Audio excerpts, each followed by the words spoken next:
Labis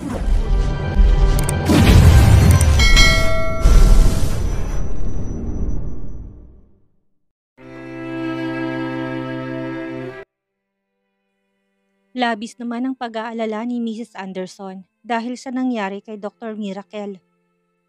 Rinig na rinig pa rin niya ang iyak ng dalaga kung kaya't sobrang natatakot siya para sa kalagayan nito.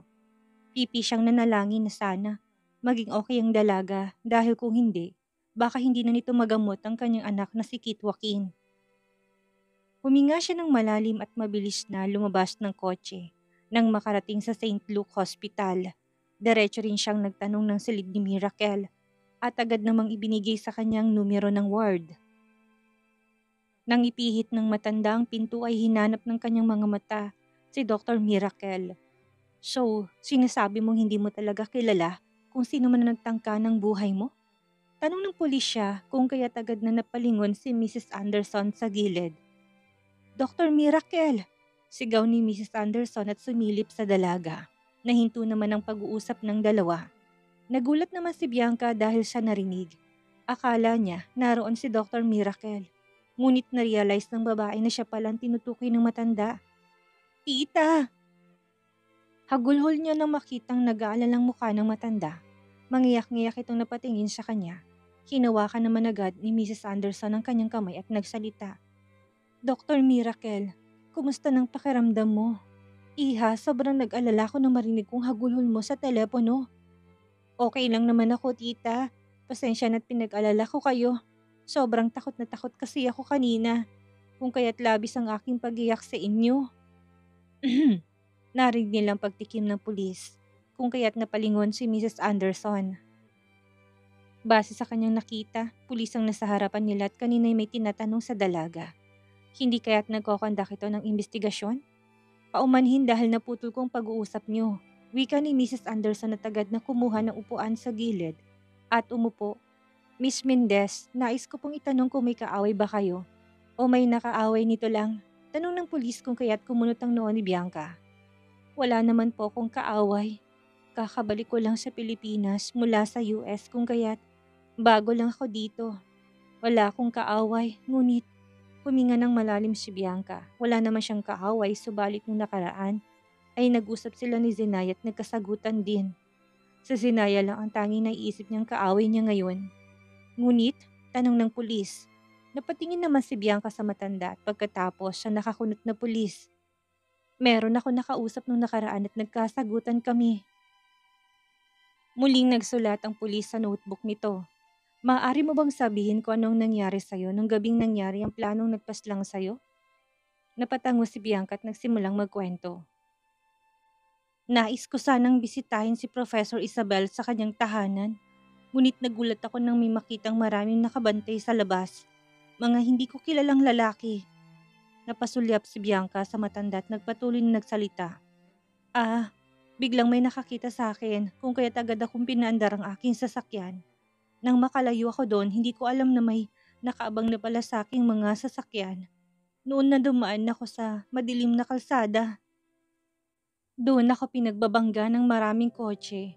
Hanggang sa tuluyan ako nawala ng malay. Ngunit, bago pa man yun narinig ko na may bumabang lalaki sa kotse. At gusto sanang tingnan kung patayin na ako. Mabuti na lamang at may narinig kaming sirena ng mga kapulisan. Kung kaya't agad na tumakas sa mga grupong yon. Agad na nagsulat ulit ang pulis at nang matapos ay nagtanong ulit ito. Ayon siya na imbestigahan namin, yuping-yupi nga ang kotse mo. Ngunit maswerte ka dahil minor injury lang ang nakuha mo. Base sa nakalap naming impormasyon, isang gang ang mga grupong nagplanong banggain ka.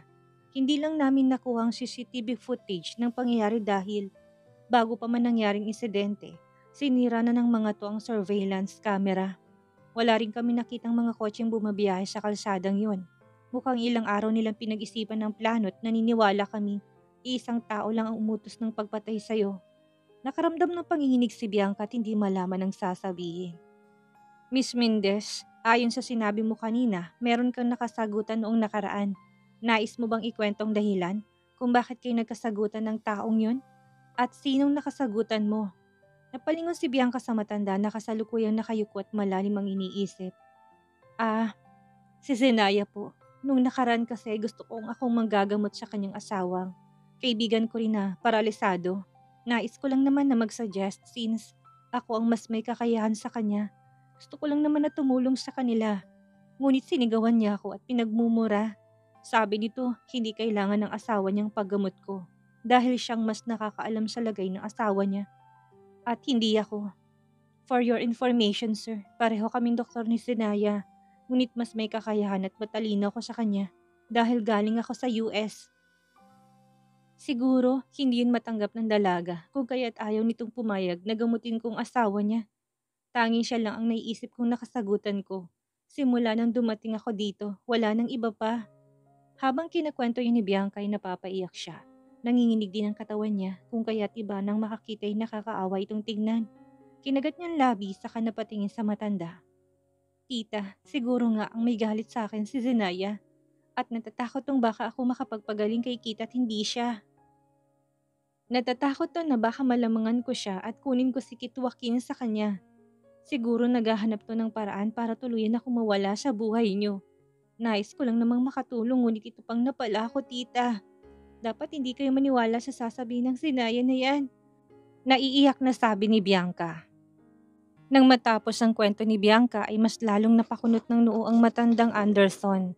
Hindi niya alam kung anong sasabihin dahil ibang tumatakbo sa isip niya ngayon. Iniisip ba ng babae na may kinalaman si Zenaya sa pagpaslang sa dalaga? Napaka-imposible. Hindi magagawa yun ni Zenaya. Mabait at may takot sa Diyos ang asawa ng anak niyang si Kit. Imposible yan, iha. Hindi yun magagawa ni Zenaya. Nang makita naman ang tensyon sa pagitan ng dalawa, kaagad na gumit na ang pulis at nagsalita. Huwag na muna tayong mag-isip ng kung ano-ano. Kumalma ho kayo, ma'am. Nagtatanong lang kami sa biktima hanggat hindi pa kami nakakakuha ng ebidensya ay wala pang sospek sa kasong ito. Napahinga ng maluwag si Mrs. Sinaya at nagpasalamat sa pulis. Maraming salamat. Maraming salamat sa tulong nyo. Tinitigan naman ng matanda si Bianca. Dr. Miracle, naiintindihan kong nararamdaman mo ngayon. Kailangan mo muna sigurong magpahinga at bibisitahin na lamang kita kapag kumalma ka na. Agad namang lumabas ang pulis at si Mrs. Sanderson. Nang sandaling makitang humiga si Bianca at pinikit ng mga mata. Nang makauwi si Mrs. Anderson ay paulit-ulit na rumihistro sa kanyang isipan ang sinabi ni Dr. Miracle sa kapulisan. Hindi niya talaga kayang maniwala sa dalaga dahil kilalang kilala niya si Zenaya. Ang batang yun ay sobrang bait at talino. Paano magagawa nitong magutos ng tao upang kitlin ang buhay ng doktor? Hindi niya na alam kung kanino nga ba maniniwala. Hindi niya na alam kung sino nga bang nagsasabi ng totoo o hindi. Hirap na hirap siyang pumili. Napahilot siya ng noo, rinig na rinig pa rin niyang wangwang ng mga kapulisan. Siguro'y pupuntahan ng mga itong insidente kung saan nangyari ang pagtangkang pagpatay sa dalaga. Tumambay na muna si Mrs. Anderson sa sala upang mapagpahinga. Ilang minutong nakalipas nang may narinig siyang bulong-bulungan. Alam mo ba, sabi ng kaibigan kong kasambahay din, meron daw babaeng muntik nang mamatay doon sa kanilang subdivision. Talaga? Ano raw ang nangyari doon sa babae? Grabe naman, nakakatakot na nga talaga mga nangyayari dito sa mundo. Hay nako, talagang totoo. Alam mo ba, kung hindi raw nila nasilip kung anong nangyayari, at kung hindi raw sila agad tumawag ng pulis, aba, tsak na namatay na yung babae at baka makita na lang sa TV, na nalutang na sa ilog Pasig. Nakakatakot talaga. Mas okay na rin sigurong itapon sa ilog Pasig. Kaysa naman ilang oras na pagbabanggain ng mga kotse hanggang sa mamatay ka at magkahanda durug-durug ang mga lamang loob mo hanggang sa hindi ka na makilala. Katakot. Pero maswerte ang babaeng yun at nakaligtas sa mga sindikato. Sindikato raw ang mga salarin, sabi ng kaibigan ko. Naku, talamak ng sindikato ngayon. Bigla namang nanigas ang katawan ni Mrs. Anderson nang marinig yun. Obviously, ang pinag-uusapan ng mga kasambahay niya yung nangyari kay Dr. Miracle. Namutla ang kanyang mukha at sa oras na yon, napansin naman to ng mga kasambahay. Okay lang kayo, Mrs. Anderson? Mukhang namumutla ata kayo. Nag-aalalang saad ng mga kasambahay at inalalay ng matanda. Kailangan ko ng tubig. Pakikuha ako ng tubig. Nanginginig na sagot ni Mrs. Anderson. Mabilis namang sinunod yon ng mga kasambahay at agad na pinainom ang matanda. Maya-maya kumalma na ito. Salamat.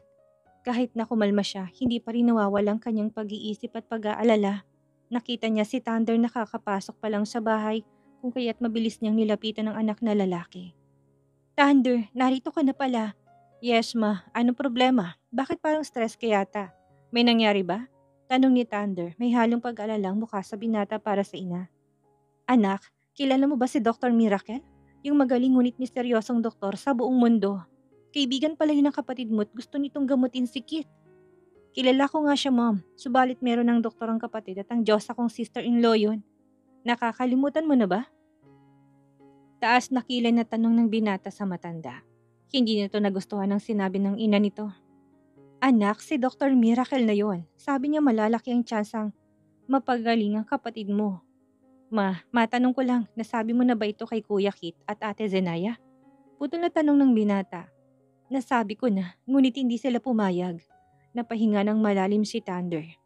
Yun naman pala, hindi naman pala pumayag ang kuya. Kung kaya't wag mo nang sanang pakialaman pang desisyon ng mag-asawa. Kung balak mo sabihin ako na pilitin ng mag-asawa na si Dr. Miracle na ang magiging doktor ng kuya o sino pa mang doktor na yan. Ayaw na ayaw ko pa rin tumulong sa'yo mama. Nagpromise ako sa kanila na hindi ako makikisawsaw sa desisyon nilang dalawa. I will support them no matter what. Sana ikaw rin. Seryosong saad ni Thunder kung kaya't napahinga ng malalim ang matanda. Hindi naman. Gusto ko lang sabihin sa'yo na samahan nating dalawin si Dr. Miracle since kaibigan naman siya ng kuya mo. Katuwiran ng matanda at umiwas ang tingin kay Thunder. Kinamot ni Thunder ang leeg dahil sa kukulitan ng ina. Mom, wala akong pakialam kung sino man yan. Wala rin akong pakialam kung magaling man siyang doktor. Ngunit hindi pa rin mawawala ang tiwala ko kay Ate Zenaya. Magaling din siyang doktor at naniniwala kung mapapagaling niya ang kuya. Sana ikaw rin. Wala namang nagawa si Mrs. Anderson kung hindi ang tumahimik na lamang at kinuyom ang mga kamay. Sa isang private na bila, ang mga armadong mga lalaki kagad na nagsitayuan sa harap ng isang lalaking nakaupo sa harap ng malaking mesa. Madilim ang mukha nitong nakatingin sa hanay-hanay na nakatayong mga tauhan. Ang mga armadong lalaki nakayukot walang nangahas na magsalita upang sabihin kung ano nangyari noong nakaraang gabi. Ano ang balita? Tanong ng lalaki nakaupo't sumingkit ang nandidilim na mga mata. Mabilis naman ang kilos ng isang lalaking pinakahead ng grupo at agad na lumuhod sa lalaki. Pasensya na boss, hindi namin alam kung ano nga bang lagay ng babaeng yun dahil agad na rumisponde ang mga kapulisan sa insidente. So, buhay pang doktor na yon? Galit na tanong ng boss saka naglakad papalapit sa nakaluhod na lalaki. Pasensya na boss, ngunit natitiyak kong buhay pa yun at nandun sa ospital, naka-confine. Ano? Wala ka talagang silbi. Wala ka ng ibang ginawa kung hindi kapalpakan. Lintik ka! Sigaw ng boss at pinaghahampas ng latigo ang nakaluhod na lalaki. Mabilis namang umilag ang lalaki, ngunit nahampas pa rin to ng latigo.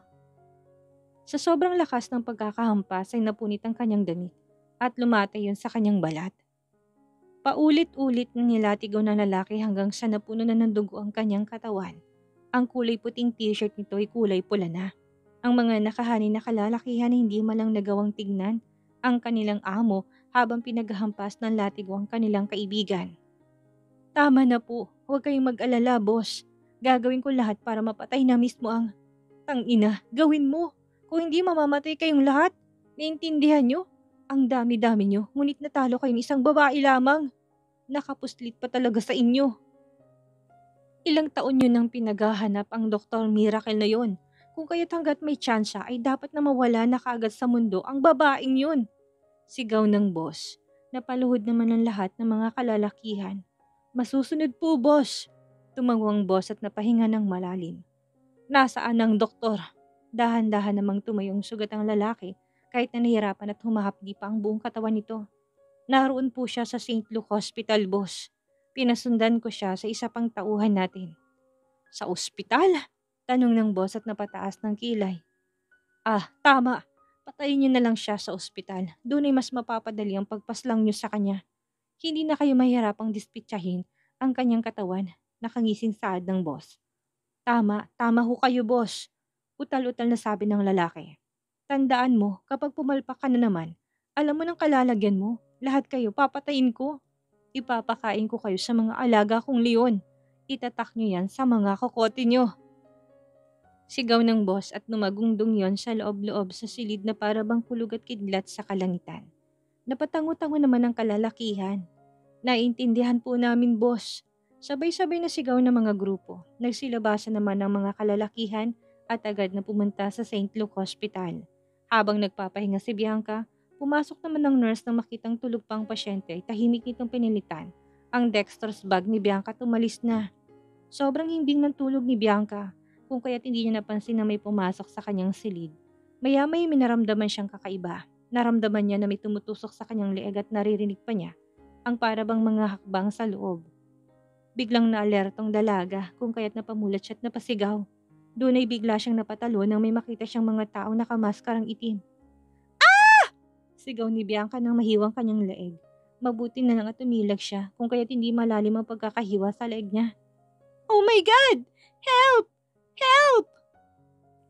Sigaw niya kaya naman biglang natarantang mga tao doon at isa-isang tumalon sa labas ng bintana na walang mga tao nakamaskara sa isang iglap lamang at nilamon na ng kadiliman sa labas. Gumapang si Bianca papunta sa labas ng pinto habang hawak-hawak ang dumudugo niyang leeg. Nang makalabas ay saktong nakita siya ng nurse na nagra-rounds sa mga pasyente at inalalayan siya. Anong nangyari? Tanong ng mga nurse. May mga taong gusto kong patayin. Tulungan niyo ako. Nagdurugo ang aking leeg. Iyak ni Bianca. Sobrang takot na takot siya na baka hindi na siya makaligtas pa. Sobrang dami ng dugo ang lumabas sa kanyang leeg. Punong-puno na rin ang dugo ang hospital gown niya. Ang mga paa ni Bianca ay namamanhid at hindi makagalaw kung kaya't hindi siya makatayo ng tuwid. Inalalayan pa siya ng mga nurse upang iupo agad sa wheelchair. Miss Mendez, okay lang ho kayo. May nakita akong mga nakamaskarang lalaki kanina. Sinundan kong mga to, ngunit ang bilis nilang kumilos. Nag-aalalang sabi naman ng pulis na kararating lang. Hingal na hingal itong nagkwento sa dalaga. Gulat na napatingin naman si Bianca sa pulis. Sino nga bang taong gusto siyang patayin? Mukhang grabe ang galit nito sa kanya dahil hindi talaga siya tinatantanan hanggat hindi siya namamatay. Bigla siyang kinilabutan ng gusto dahil sa naiisip. Officer, please, pakihigpitan ng security ko. Nais ko may nakabantay sa akin 24 oras. Natatakot ako. Naiyak na wika ni Bianca. Tumango ang pulis. Makakaasa kayo. Huwag kayong mag-alala. Hihigpitan kong seguridad ninyo simula ngayon. Nang matapos na magsalita ay agad na pumunta si Bianca sa silid at ginamot naman ang kanyang leeg. Mabutit hindi malalim ang pagkakahiwa sa leeg niya. Kahit na ayaw ni Thunder na pumunta upang samahan ang kanyang ina. Upang bumisita sa Dr. Miracle kuno na yon. Hindi pa rin siya makahindi dahil ina niya ang nagpumilit sa kanya. Isa pa, iniiwasan ni Thunder na ma-stress ng malala ang kanyang ina. Alam niyang na-stress ang ina niya at dapat lang na mapagsabihan ng Miracle na yon huwag nang idamay pa ang nanay niya sa mga affairs nito. At ang ikinagugulo pa ng kanyang isip, sa kidami-dami ng kilala na doktor na ito, bakit ang ina niya pang una nitong tinawagan? Nasaan ang pamilya at mga kaibigan ng dalaga? Medyo nakakaamoy siya ng hindi maganda sa Dr. Miracle na yon. Nang makarating sila sa St. Luke Hospital, ay agad silang pumasok sa silid ng doktor. Kita ni Thunder ang pagkunot ng noon ng kanyang ina nang sandaling makitang grupo ng pulisya na nakapalibot sa pasyente na si Miracle. Inspektor, anong nangyayari dito? Nag-aalalang tanong ng matanda saka nagsumiksik upang makita ang kalagayan na nakahigang doktor. Tita! Sigaw naman ng dalaga na sandaling makitang matanda. Rinig na rinig ni Thunder ang paghaguluhol ng dalaga. Halata ang takot na takot sa boses nito. Anong nangyari? Tanong ni Mrs. Anderson. Kagabi lamang, ilang oras matapos ang pag-uwi niya, sinalaki na naman ng mga hindi kilalang mga grupo si Miss Mendez dito mismo sa ospital. Ang mga kalalakihang yun ay nakasuot ng maskara at nawala na lamang nang bigla sa dilim at hindi namin nahuling mga to. Mukhang expert ang mga grupong yun. Mabuti na lamang at dumating kami sa tamang oras. Kung hindi baka hindi na namin naabot ang buhay si Miss Mendez. Mayroong sugat ang kanyang leeg.